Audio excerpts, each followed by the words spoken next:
கடந்த ஜூன் 12ஆம் தேதி குஜராத்தினுடைய அகமதாபாத்திலிருந்து பிரிட்டனின் லண்டனுக்கு 242 பேரோட புறப்பட்ட ஏர் இந்தியா நிறுவனத்தினுடைய போயிங் 7878 ட்ரீம் லைனர் ரெட்டை என்ஜின் விமானம் 600 800 அடி உயரமே பறந்த நிலையில 30 வினாடிகள்ல கட்டடம் மீது விழுந்து வெடித்து சிதறியும் விபத்திற்குள்ளாச்சு.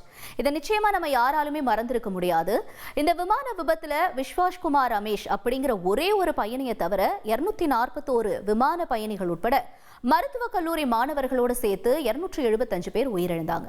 இந்த விமான விபத்திற்கான காரணம் அறிய விமானத்தினுடைய கருப்பு பெட்டி மீட்கப்பட்டு ஆய்வுக்கும் உட்படுத்தப்பட்டுச்சு.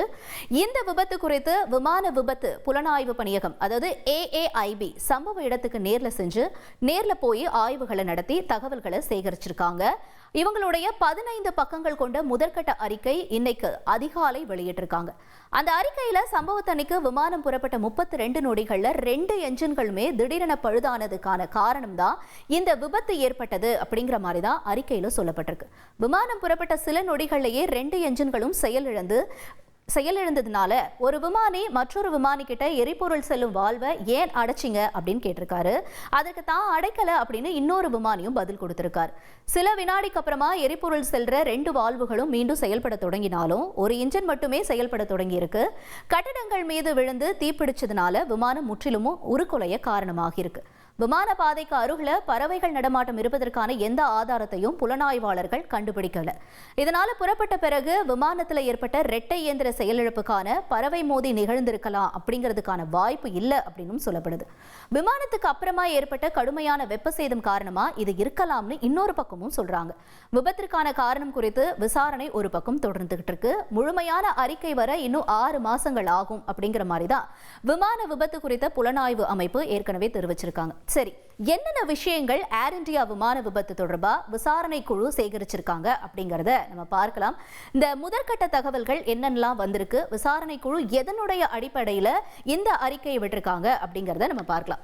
அதாவது முதல் பாயிண்ட் அப்படின்னு நம்ம பார்க்கும் பொழுது விமான விபத்து விமானம் விழுந்து நொறுங்கிய இடத்தில் ஆளில்லா விமானம் மூலம் புகைப்படமும் வீடியோவையும் பதிவு செஞ்சிருக்காங்க. அதற்கு அடுத்தபடியா எஞ்சியுள்ள பாகங்களை பாதுகாப்பான இடத்துக்கு மாற்றி இருக்கிறதும் உறுதி செய்யப்பட்டிருக்கு.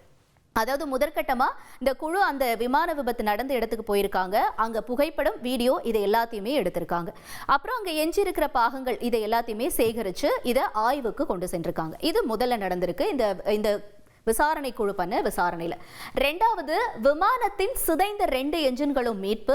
அதற்கு அடுத்தபடியா விமான நிலையத்தில் இருக்க ஒரு ஹேங்கர்ல வைக்கப்பட்டிருக்கிறதையும் உறுதி செஞ்சிருக்காங்க.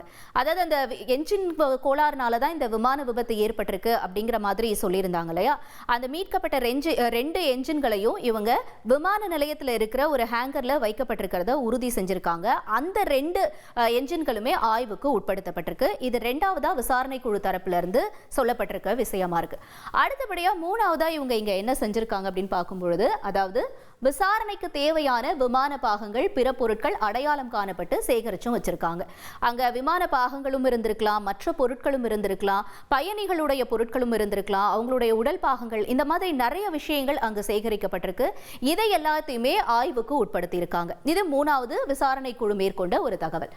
4வதா என்ன பண்ணிருக்காங்கன்னா, விமானத்திற்கு எரிபொருள் நிரப்ப பயன்படுத்துற பிரவுசர், அப்புறம் டேங்க்ல இருந்து எடுக்கப்பட்ட எரிபொருள் மாதிரிகள் இது எல்லாமே DGCA ஆய்வகத்துல சோதனைக்கு அனுப்பியிருக்காங்க.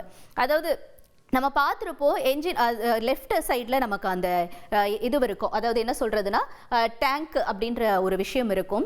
இது எல்லாத்தையுமே சேகரித்து directorate general of civil aviation இவங்க தான் வந்து இந்த மாதிரி ஏதாவது விபத்து நடந்துச்சு அப்படின்னா டீட்டெயிலாக ஆய்வு பண்ணுவாங்க. இந்த இடத்துல இந்த பொருட்கள் எல்லாமே கொடுக்கப்பட்டு அங்கே ஆய்வுகளையும் நடத்திட்டு வராங்க. அடுத்தபடியாக நம்ம பார்க்கறது என்னன்னா, இடது இறக்கையின் APU ஃபில்டர், அப்புறம் எரிபொருள் ரீஃபில் ஜெட்டிசன் அப்படின்னு சொல்லுவாங்க. இதனுடைய வால்வு இருந்து சேகரிச்ச எரிபொருள் மாதிரிகளையும் சோதனைக்கு அனுப்பியிருக்காங்க. இந்த வால்வ்ல இருந்து கிடைக்கக்கூடிய அந்த எரிபொருள் எப்படி இருக்குன்னா ரொம்ப குறைவாக தான் இருக்கும். அந்த குறைவான சாம்பிள்ஸை வச்சும் இந்த ஆய்வுகளை நடத்தியிருக்காங்க விசாரணை குழு. அடுத்தபடியா நம்ம பார்க்கும் பொழுது EAFR இருந்து பதிவிறக்கம் செய்யப்பட்ட தரவுகளுடைய அடிப்படையில் ஆய்வை நடத்தியிருக்காங்க. EAFR அப்படின்னா என்ஹான்ஸ்டு ஏர்போர்ன் ஃப்ளைட் ரெக்கார்டர் அப்படின்னு சொல்லுவாங்க. நம்ம பிளாக் பாக்ஸ் அப்படின்னு சொல்லுவோம். அதாவது பிளாக் பாக்ஸில் தான் விமானிகளுடைய லாஸ்ட்டாக என்ன பேசியிருக்காங்க அப்படிங்கிறது எல்லாமே தெரிய வரும். இது ரெக்கார்ட் ஆகும். இந்த விஷயங்களை வச்சு தான் முழுமையாக என்ன நடந்துச்சு அப்படிங்கிறது தெரிய வரும். இந்த EAFR அதிலிருந்து தரவுகளுடைய அடிப்படையில் ஆய்வும் செஞ்சுருக்காங்க. அடுத்தபடியாக விமான நிலைய ஊழியர்கள் அப்புறம் உயிர் பிழைச்ச பயணியிடம் வாக்குமூலம் சேகரிச்சிருக்காங்க. விமான விபத்துல உயிரிழந்தவர்களுடைய உறவினர்கள் இருக்காங்க இல்லையா, அவங்க கிட்டையும் கேட்டிருக்காங்க. அதுக்கு அடுத்தபடியா ஒரே ஒரு உயிர் பிழைச்சாரு அப்படின்னு நம்ம எல்லாருக்குமே தெரியும். அவர்கிட்ட இருந்தும் என்ன நடந்துச்சுன்னு முழுமையான வாக்குமூலத்தையும் வாங்கியிருக்காங்க. அடுத்தபடியாக தொடர்ந்து என்ன நடந்திருக்குன்னா, விமான குழுவினர் அப்புறம் பயணிகளுடைய பிரேத பரிசோதனை அறிக்கைகளையும் வாங்கியிருக்காங்க. அங்கே இருக்கக்கூடிய விமான ஊழியர்கள் அந்த ஃப்ளைட்டு கிளம்பும் பொழுது யாரெல்லாம் இந்த ஃப்ளைட் கிளம்புறதுக்கான அந்த வேலையில் ஈடுபட்டிருந்தாங்களோ அவங்களும் சரி, அப்புறமா இறந்தவர்களுடைய பிரேத பரிசோதனை அறிக்கைகள் இது எல்லாத்தையுமே இன்னொரு தடவை கிராஸ் செக்கும் பண்ணியிருக்காங்க. இது 8ஆவதா இந்த விசாரணை குழு பண்ணியிருக்கக்கூடிய ஒரு விஷயம். தொடர்ந்து முதற்கட்ட தடயங்களுடைய அடிப்படையில் கூடுதல் விவரங்களையும் சேகரிச்சிருக்காங்க. ஃபர்ஸ்ட் இந்த விமான விபத்து நடந்தப்ப சில விஷயங்களா சேகரிக்கப்பட்டிருக்கும் இல்லையா, அதனுடைய அடிப்படையிலையும் இந்த விசாரணையானது நடத்தப்பட்டிருக்கு.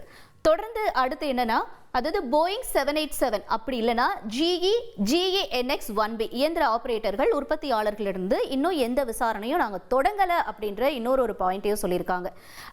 GE/NX எப்படின்னா, நம்ம விமானத்தில் பார்த்துருப்போம் ஒரு சக்கரம் மாதிரி சைடில் இருக்கும். அதை தயாரிக்கிறவங்கள தான் இந்த என்ஜின் உற்பத்தியாளர்கள் அப்படின்னு சொல்லுவாங்க. அவங்க கிட்டையும் அதே மாதிரி போயிங் நிறுவனத்தை சார்ந்தவங்க கிட்டையும் இன்னும் விசாரணையானது தொடங்கப்படலை. இந்த விசாரணை எல்லாமே இன்னும் நடந்துகிட்டு இருக்கு. இது முடியறதுக்கு கிட்டத்தட்ட ஒரு 6 மாசம் வரைக்கும் ஆகும் அப்படின்னு சொல்லப்படுது. இந்த 6 மாசத்துக்கு அப்புறம் தான் இந்த விபத்துல என்ன நடந்தது அப்படிங்கிறது கிளியர் கட்டா தெரிய வரும் அப்படிங்கிறது தான் இந்த விசாரணை குழு இப்போதைக்கு சொல்லக்கூடிய தகவலா இருக்கு.